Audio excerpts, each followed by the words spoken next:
xildhibaan cabdiraxmaan xasan shaar oo ka mid ah madaxweynaha golaha guurtida Soomaaliland ayaa waxa uu ka hadlay damaca Itoobiya ku aadan dekedda Saylac waxa uu sidoo kalena jawaab ka bixiyay hadal ka soo yeedhay xildhibaan Maxamed Abiib xildhibaan shaar waxa uu sheegay in shahaasi ka soo yeedhay Itoobiya ay ku doonayso damaca dekedda in aanu ahayn mid dhinaca Soomaaliland ka hirgalaya isagoo arrintaasi ka hadlayna waxa uu yidhi hadal wax khalad weeye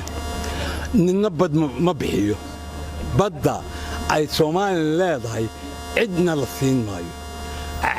cid alaale cid maalgelin jirtaana ma jirto waxa weeyaan maalgelintu waxa weeyaan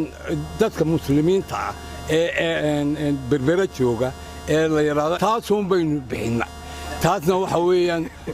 waxa bixiyay madaxweynihii hore golayuu soo mariyay